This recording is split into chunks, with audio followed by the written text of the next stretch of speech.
Welcome back at 8:14. So some recent studies have found that blood type could impact your health.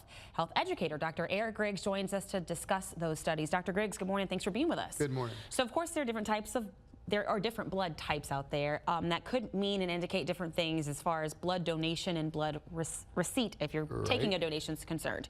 But the study is saying something about it indicating your health or your health impacts. Tell us what these studies are saying. This is something that has been talked about for years. They're saying like the different blood types, like type A have higher cortisol levels, so you're more susceptible to like stomach cancers and issues with stress management. Type B would be elevated risk of pancreatic cancer. AB with venous thrombosis.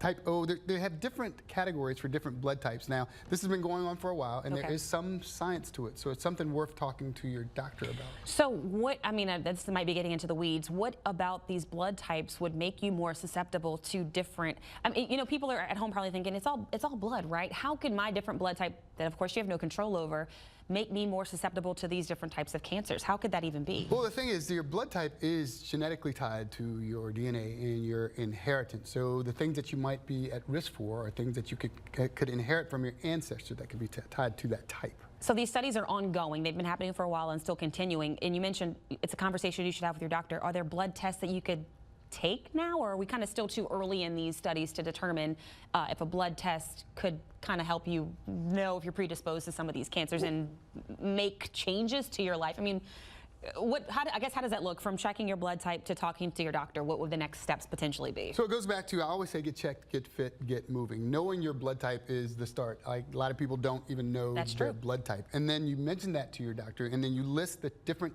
maladies or pathologies that you might be susceptible to based on your blood type. And then you start doing screenings for those different things. If you know that you have issues with blood pressure, stress management, you're more likely to have venous thrombosis or blood clots, then you can change your diet and your lifestyle to avoid those things. It's just like knowing anything else that might be in your DNA.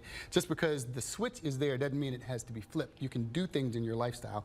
20% of your health is determined by your genetics, and 80% is how you interact with the environment. So you could take the information of first knowing your blood type and make adjustments from there.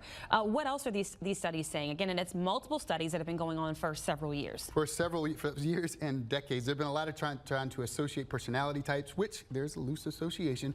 But they're just showing that certain blood types are more susceptible to cancer, certain blood types are more susceptible to blood pressure issues and other different pathologies. They're just plugging the holes and making the connections. That's really interesting. Well, Dr. Griggs, thanks as always for your time and helping us understand what these plethora of studies over decades are starting to say. Ask your blood type. Yes. Talk to your family about your family history. That too. And then talk to your doctor. All right. Well, thanks so much, Dr. Griggs, for your time.